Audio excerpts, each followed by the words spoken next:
Fala aí pessoal, tudo bem com vocês? Espero que sim. Meu nome é Lucas Ribeiro e você está escutando o episódio número 101 do Sessão às 6. Se você ainda não ouviu os especiais 2 anos do podcast, nem o de 100 episódios, cara, dá uma conferida. São os 2 últimos antes desse aqui. É uma abordagem um pouco diferente do que eu normalmente faço, então espero que curtam. Mas hoje, meus queridos amigos, vamos falar sobre um filme bem controverso, Matrix 4 ou Matrix Resurrections. Vocês já notaram que todos os subtítulos de Matrix começam com a letra R? Não sei se isso é intencional ou não, mas enfim. Com esse filme em especial, eu tô muito curioso para saber a opinião de vocês. Então comenta lá no Instagram, @sessãoas6, que eu quero saber o que vocês acharam, beleza? E mais uma coisa, esse episódio é completamente com spoilers. Não só desse quarto filme, que é o foco de hoje, mas dos filmes antigos também, que com certeza vou precisar falar sobre eles, beleza? Então, dito isso, vamos começar como sempre com a sinopse. Se passando 20 anos após os acontecimentos de Matrix 3, a saga de Neo continua em busca pela libertação das pessoas aprisionadas mentalmente na Matrix pelas máquinas. É dirigido e co-escrito por Lana Wachowski, todo mundo já sabe, mas só recapitulando. Lana e sua irmã criaram a trilogia Matrix, mas com esse quarto filme ela acabou fazendo sozinha, e é o único filme da saga que as duas não estão trabalhando juntas. É certo, antes de começarmos falando do Resurrections, eu queria bem rápido falar da trilogia original, porque pessoal, eu nunca tinha assistido Matrix até essa semana, porque eu queria muito trazer esse filme pro podcast e foi a oportunidade perfeita para maratonar os filmes. Então, vamos às minhas impressões da trilogia. Bom, eu me senti meio burro assistindo, não vou mentir. Sabia que a história ia ser bem intelectual, mas não esperava que fosse nesse nível. Gente, não teve um filme, dos 3, dos 4, não teve um dos 4 que eu terminei de assistir e fiquei... Caramba, entendi tudo. Não teve. Inclusive eu voltava toda hora porque muitos diálogos eu não entendia de primeira. Seja uma frase da Oráculo, seja uma frase do arquiteto. Tudo que o arquiteto falou na verdade. E eu senti que o único filme dos 4 que realmente se deu o trabalho de explicar de verdade as coisas foi o primeiro. Do 2 pra frente, fui notando que eles se preocupavam cada vez menos em enaltecer a lógica dos planos, do que estava acontecendo, essas coisas. Outra coisa também, nos 3 filmes eu senti a necessidade de reassistir cada um.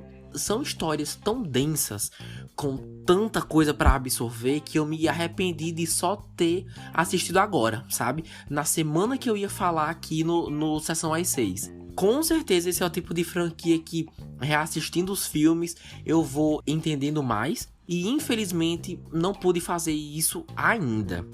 Tá, Lucas, mas você gostou? Cara, eu gostei demais. É uma história muito cativante. É uma das franquias mais imersas no gênero ficção científica que eu já vi na vida. E me lembrou muita coisa que eu já tinha visto antes. A Origem me lembrou muito a Origem. Star Wars, um pouquinho de Divergente, Duna, mas principalmente a Origem. Eu sei que quem veio primeiro foi Matrix, né? Então, teoricamente, Matrix que inspirou esses outros. Eu tenho essa noção, mas como eu só tô vendo agora, depois de todos esses anos, então pra mim, Matrix que me lembra essas outras franquias, sabe? Mas assim, não só o conceito me interessa. Fazia um bom tempo que eu não analisava filmes de forma tão crítica como eu analisei essa trilogia. Por prazer mesmo, sabe? Principalmente a direção das irmãs Wachowski nas cenas de ação. Coisa maravilhosa, meu Deus. Sem brincadeira, nos 3 filmes tinha no mínimo, uma cena em que eu via e pensava, não, isso aqui eu preciso voltar agora, porque foi muito bem feito e eu preciso ver de novo. Eu particularmente amei a câmera lenta, seguida da câmera girando em 360, tipo quando a Trinity pula de um prédio no segundo filme, na premonição do Neo, que acaba se realizando, e mesmo assim ela segue atirando no cara atrás dela. E assim, eu não conseguia parar de ver, mano. Elas sabem exatamente quando colocar uma sequência em câmera lenta, e assim, pra mim, sempre é na medida certa. E ainda tem um movimento louco de câmera que permite que a gente veja de vários ângulos a mesma coisa. Acabou virando a marca registrada dessa franquia, né? Por ser algo tão marcante. Gente, eu juro que tudo isso que eu tô falando é importante pra análise do Resurrections, tá? Aguentem aí comigo. Filmes preferidos, bora lá. Eu vi que a grande maioria acha o 1 incrível e abomina os outros dois. Eu amei o 1 e o 2. A quantidade de cenas de ação são absurdas, muito criativas e realmente me fez perceber que a existência de múltiplas cenas de ação no mesmo filme também é uma característica que define muito bem essa franquia. E eu não esperava que o segundo filme, na verdade, fosse um parte 1. Quando terminou com um gancho e não tava tudo resolvido, eu fiquei, caramba, eles realmente fizeram isso. E realmente o 2 é a parte 1 e o 3 é a parte 2. E eu vi que os dois filmes foram gravados no mesmo período, né? Tudo junto. Muito massa. Sobre o terceiro, achei inferior aos outros dois, simplesmente pelo modo como o roteiro tratou o trio. O Neo, o Morpheus e a Trinity. Eles são tão interessantes juntos e no filme inteiro estão separados. Primeiro que o Morpheus não faz quase nada o filme todo, né? Além disso, a Trinity e o Neo simplesmente somem no segundo ato inteiro e só retornam no final. E o modo como o roteiro encerra o arco dos três foi horroroso, né? A última cena do Neo ser ele morto no mundo lá das máquinas, sendo arrastado por elas, assim, foi bem agridoce. Assim, normalmente, quando uma franquia retorna depois de tantos anos, aqui no caso 20 anos, depois do lançamento do primeiro filme, a gente já fica, não sei, hein? Pra que trazer de volta? Muitos de vocês ficam assim, né? Mas quando eu vi o final do terceiro filme, pensei, nossa, graças a Deus que vai ter um quarto, porque se o final fosse aquele, ia parecer incompleto, sabe? Pelo menos ao meu ver. Então, resumindo, adorei Matrix, cenas de luta extensas de tirar o fôlego, me inspirou muito de forma profissional para algum projeto futuro, quem sabe, e é uma franquia realmente muito inspiradora. Então, depois de tudo isso, vamos ao Resurrections. Eu juro que vou tentar ser o mais imparcial possível, não sei se vou conseguir, mas vou tentar. Então, bora lá. Primeiro de tudo, a ideia de você ousar fazer um filme sem o Lawrence Fishburne e nem o Hugo Weaving é ridículo. Vamos começar por aí. Principalmente o Lawrence Fishburne. No começo, quando eu soube que ele não ia estar no filme, não tava nem aí. Mas depois que eu assisti pela primeira vez a trilogia, fiquei sem acreditar. Cara, na minha opinião, não tem como você fazer um filme Matrix sem os três protagonistas. Os três juntos é muito incrível de se ver. Mas fizeram, olha aí, e eu não curti muito. Sabe o que é pior? Os atores que substituíram esses dois, o Yahya Abdul e o Jonathan Groff, eu adoro, mano. Já falei bem demais aqui do Yahya, e eu amo o Jonathan Groff, mas é tão difícil você estar à altura de personagens icônicos e clássicos. E assim, ambos fazem um trabalho muito bem também.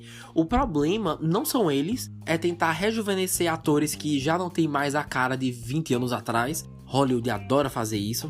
Mais sobre Hollywood daqui a pouco. O problema também é não terem convidado o Lawrence Fishburne.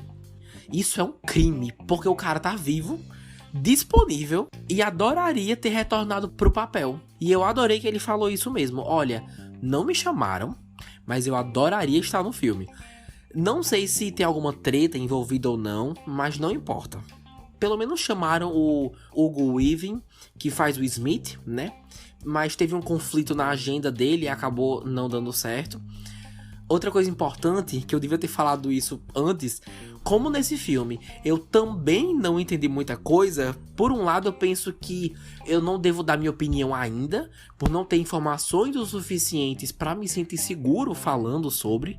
Mas por outro lado, eu não tô nem aí e tenho que postar alguma coisa esse sábado, né? Então saibam que eu me arrependo de não ter processado não só esse, como todos os filmes, com mais calma. Já falei sobre isso. Mas em relação a reassistir, esse eu nem faço tanta questão. Tô falando mais dos outros mesmo. Porque, com certeza, revendo com calma, eu iria ter uma opinião mais formada sobre tudo. Tô falando também porque vai que eu digo que alguma coisa foi mal explicada e vocês ficam, seu imbecil, eles explicaram. Você que não entendeu. Porque talvez aconteça, tá bom? Paciência.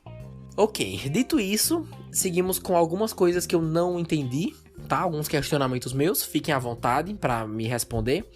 Por que raios tem o Morpheus mais jovem se o original já morreu? A única solução seria se envolvesse viagem no tempo, mas não foi o caso. E por que o Morpheus 2.0 é um programa? Por que que as máquinas colocariam um segundo Morpheus na Matrix se o primeiro já deu tanta dor de cabeça pra eles? Outra dúvida, o psicólogo lá, interpretado pelo Neil Patrick Harris, era o arquiteto? Eu não entendi exatamente quem ele era, acho que era o arquiteto, né? Tenho quase certeza. Bora mais uma. Se no segundo filme o Smith diz que ele não é mais controlado pelo sistema, pela Matrix, e teoricamente pode fazer o que ele quiser, por que ele continua perseguindo o pessoal da Resistência? Isso, no caso, é mais uma dúvida sobre os filmes passados do que esse mais recente. No primeiro, a missão dele é caçar o pessoal que tá invadindo, né? As consideradas anomalias. Aí, quando ele se liberta disso e pode criar suas próprias escolhas, continua caçando o pessoal da Resistência. Tipo, segue a vida, sabe? Depois de tudo, ele fica na mesma tecla. Parece que é pessoal, sabe? Parece que ele precisa fazer isso, mas eu nunca vi uma motivação que justificasse. Tanto que eu até achei interessante esse quarto filme transformá-lo num anti-herói. Pelo menos é uma coisa diferente. E ver as semelhanças entre ele e o Neo, como que os interesses podem se alinhar, tudo muito bacana. Enfim, eu vou parar de fazer perguntas porque quando se trata de Matrix, se eu começar a fazer perguntas, provavelmente não vou conseguir parar mais. E eu realmente quero saber a opinião de vocês, viu? Quem aí souber responder alguma dessas perguntas, fiquem à vontade. Mas por agora, vamos para o próximo tópico, o roteiro. Felizmente, ainda temos toda aquela carga que eles fazem muito bem, de questionar tudo, de serem filosóficos, né? Questionar a nossa realidade. O que são escolhas? Se eu já sei o que vou escolher, se eu já tomei essa decisão inconscientemente, é uma escolha? O que é real? Se não for real, mas eu acredito na realidade em que eu vivo, que eu toco, então não é real de forma alguma, são temas que ainda fazem parte dessa narrativa, o que é sempre interessante de assistir. Mas agora tem 3 coisas em especial que eu preciso destacar e que eu realmente não gostei ou ainda não tenho uma opinião 100% formada ainda. Então vamos lá, primeiro, a metalinguagem. Eu não sei se gostei ou não, sendo bem sincero, porque ao mesmo tempo que eu curti ver no cinema todos os 90 flashbacks que eles faziam questão de colocar toda hora, os trechos dos filmes anteriores, talvez tenha sido demais, não sei. Tô destacando a metalinguagem especificamente por causa do videogame. Na Matrix, o Neo é um designer de jogos, sendo o autor da Matrix, os jogos mais populares daquela realidade. E sinceramente, se a gente tirar a reação do público, se a gente tirar o fator "ah, caramba, que massa, os filmes que nós conhecemos nessa realidade são jogos de videogame", assim, deixando isso de lado, mano, isso não serve de nada. É uma escolha criativa muito específica e que eu senti que só teve o propósito de ser um easter egg pro público, sabe? Uma oportunidade de revisitar o passado e só. Não avança a história, não ajuda no ritmo da narrativa e se tirar a metalinguagem, eu não entendi pra que colocar isso. É criativo, eu admito, não esperava, mas senti que no final das contas não compensou. Por falar em ritmo, Deixa eu abrir um parênteses aqui. Vocês também acharam que as coisas demoravam muito pra avançar? Gente, nos filmes anteriores, as coisas levavam um tempo, mas andavam. E acontecia muita coisa em cada filme. E você se sentia recompensado. Aqui leva tanto tempo pra gente ter algo que a gente já tinha nos filmes passados. Eu sinto que aqui nós retrocedemos o que até então já estava estabelecido. Tipo, Neo ser um ser todo poderoso. A gente tinha isso, aí perdeu, aí ganhou de novo. Mesma coisa vale pro relacionamento do Neo com a Trinity. Ter que voltar a estaca zero é um pouco frustrante. Certo, beleza. Segundo tópico. Tudo que me interessou e me atraiu na Matrix não tem aqui. E o que tem não é o suficiente. Tô falando em especial da ação. Eu conto nos dedos de uma mão quantas cenas de ação tem nesse filme. O que é triste porque, como falei antes, uma característica forte e que eu admiro bastante é a capacidade da franquia colocar várias cenas de luta em um único filme. Aqui, as poucas raramente tem câmera lenta, muito menos aquela câmera louca que fica girando em vários ângulos. Assim, não vou nem comentar, né? Tinha que ter. Também acho que a ausência dos personagens principais está relacionado. Tem tanta gente nessa história que quem deve se destacar não se destaca tanto quanto deveria. Tô falando do casal, claro, porque tem tanto personagem, com tanta coisa pra falar, que quando você vê, os dois principais só tem uma cena de ação juntos no final. Então, a ausência de tudo isso, ou a carência, também afetou a minha experiência. E o terceiro tópico também está relacionado com a metalinguagem. Não sei se vocês perceberam, acredito que sim, que o Neo trabalhar em uma empresa de games abre muito espaço para Lana Wachowski alfinetar Hollywood. E, inclusive, isso também está presente na cena pós-créditos. Não sei se vocês viram, muita gente não sabia, mas sim, tem uma que não serve pra nada. Eu fui o trouxa que ficou até o final, porque é só uma piada mesmo, reforçando isso que eu falei. Então assim, basicamente, a equipe criativa dessa empresa começa a fazer um brainstorm, a pensar em ideias para um novo jogo, e a sequência toda pode facilmente ser interpretada como um comentário a Hollywood, que hoje em dia vive de nostalgia, que não pode só terminar em um filme, que precisa fazer mais, que precisa também reciclar aquilo que um dia já foi original e inovador, como tudo é feito na base do dinheiro e blá blá blá. Então assim, bora lá. Tudo isso é verdade, mas se tá dando certo, e aí? Um dos filmes mais lucrativos da pandemia, Homem-Aranha, arrecadou mais de $1 bilhão e é super nostálgico. Então assim, muita gente fala mal, mas quem tá rindo e contando toda a grana que ganhou é Hollywood. Ah, Lucas, mas você não concorda? Cara, eu concordo, eu sinto falta de produções originais, de algo diferente. Eu concordo e sei apreciar quando um filme faz comentários assim. O problema é que esses comentários são feitos num filme chamado Matrix 4, que é justamente a continuação de uma franquia que teoricamente terminou há muitos anos atrás. Tá dando pra entender a hipocrisia? Eu não consigo aplaudir a diretora pelo que ela tá dizendo, porque ela tá fazendo exatamente o que ela condena no roteiro do seu filme, sabe? Matrix 4 vive de nostalgia. O dinheiro com certeza deve ter sido um fator que incentivou a existência desse filme. Então assim, pra que alfinetar a indústria que você tá fazendo parte? Mas Lucas, você não entendeu, Lana Wachowski não queria fazer esse filme. Mas e daí, mano? Ela não fez? Então pronto, ações falam mais que palavras. No fim do dia, ela não é a diretora? Ela não é a autora dessa obra? Então é isso, sabe? E cá entre nós, gente, com todo respeito, eu não me importo com o que a Lana acha da indústria cinematográfica. Eu tô aqui pra assistir Matrix.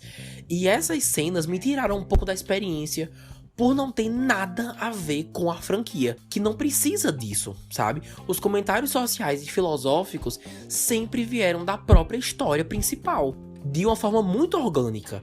Então, repetindo, eu sei apreciar uma boa sátira envolvendo Hollywood, mas escolher esse filme pra fazer isso foi um timing horrível. Por que ao invés de repetir a piada, você não usa a cena pós-créditos pra jogar um teaser pro futuro da franquia? Será que fazer isso seria muito hollywoodiano da parte dela? Ai, gente, eu não tenho paciência pra isso não. Bora seguir com os personagens. Quero destacar dois. Keanu Reeves e Carrie-Anne Moss retornam como Neo, ou Thomas, e Trinity, ou Tiffany, adorei esse nome. Fico chocado como a Carrie-Anne Moss não envelhece, pra mim ela tá igual, uma pena que ela mal aparece no filme, o mesmo problema que o 3 teve, né, porque é uma ótima atriz, a personagem é interessante, já foi responsável por sequências de ação incríveis, e aqui, surpreendentemente, não tem muito o que fazer. Sobre o Neo, olha, eu vou falar uma coisa que talvez eu esteja pedindo demais. Como eu literalmente vi os 3 filmes antes de conferir o quarto, já estava acostumado com o Neo sem barba e cabelo curto. E no Resurrections, toda vez que eu o via de barba e cabelo longo, eu tinha muita dificuldade de ver o Neo. Só conseguia ver a personalidade Keanu Reeves. Não que ele não seja um bom ator, a questão não é essa, mas quebrar a estética do personagem que estamos tão acostumados e dar a ele exatamente o mesmo visual marcante e específico que o ator usa no dia a dia, na sua vida pessoal, me dificultava ver o personagem, sabe? Então, não sei se estou pedindo demais, mas bem que ele podia ter retornado 100% com o visual antigo, que ia facilitar a vida de todo mundo. Por isso também que eu fiquei tão feliz quando ele saiu da Matrix, porque aí tivemos cenas dele careca e sem barba, foi maravilhoso. Realmente sinto que fez uma diferença. O ator também tá bem, todos estão. É um elenco muito competente. Yahya, Jonathan Groff, Neil Patrick Harris, todo mundo tá muito bem. Uma pena que nem todos têm tanto destaque como deveriam. Agora vamos para os valores. De acordo com os sites Box Office Mojo e Wikipedia, Matrix 4 custou aproximadamente 190 milhões de dólares para ser feito e até o presente momento arrecadou mundialmente, em média, 142 milhões de dólares. É importante considerar que nos Estados Unidos o filme foi lançado simultaneamente nos cinemas e no serviço HBO Max. E esses números que eu falei são só dos cinemas, os do HBO Max não são revelados. Como é uma franquia de peso que retorna, deve ter rendido sim uma grana boa aí pra Warner, mas não se sabe exatamente quanto. No geral, Matrix 4 é de longe o filme mais fraco da franquia pra mim, simplesmente por não aparentar ser o quarto filme de um blockbuster clássico de sucesso. Não parece. Parece mais um spin-off estranho de Matrix. Eu sei que muitos de vocês gostaram, espero muito não estar ofendendo, de verdade. Eu não sinto prazer em falar mal de um filme, ainda mais de um que eu tava tão animado, queria tanto gostar. Se ofender alguém, perdão, mas aproveitei pra desabafar, não vou mentir. Pelo menos teve um lado bom, né, que eu finalmente assisti essa saga tão conhecida e fez uma diferença enorme pra mim. Vai me inspirar bastante nos próximos anos e com toda certeza vou reassistir pra processar tudo com mais calma. Resurrections estará muito em breve, no HBO Max brasileiro. Acho que daqui a uma semana, se não me engano, talvez menos. Mas quem não conferiu ainda pode ver tranquilamente em casa, na TV da sua casa também tá ótimo. Eu não acho que é essencial conferir nos cinemas. Mas e aí? Vocês me odeiam? Eu fui cancelado? Concordam com o que eu falei? Tem respostas para as minhas perguntas? Se tiver um Matrix 5, vocês assistiriam? Eu com toda certeza sim. Me manda mensagem lá no Instagram, @sessãoas6. Temos também e-mail, que é podcastsessãoas6@gmail.com. Tudo minúsculo, tanto no e-mail como no Instagram, que eu adoro saber o feedback de vocês. Também quero trocar uma ideia com quem teve uma opinião diferente. Vai que tem alguma perspectiva que eu não notei, não sei. Mas é isso, pessoal. Essas foram minhas impressões do filme Matrix Resurrections. Assim vamos encerrando mais um podcast. Se você escutou até aqui, muito obrigado. Eu agradeço bastante. Se puder, manda esse podcast para quem já viu Matrix, que ajuda demais o Sessão às 6, beleza? Vou ficando por aqui. Um beijo e até a semana que vem. Tchau.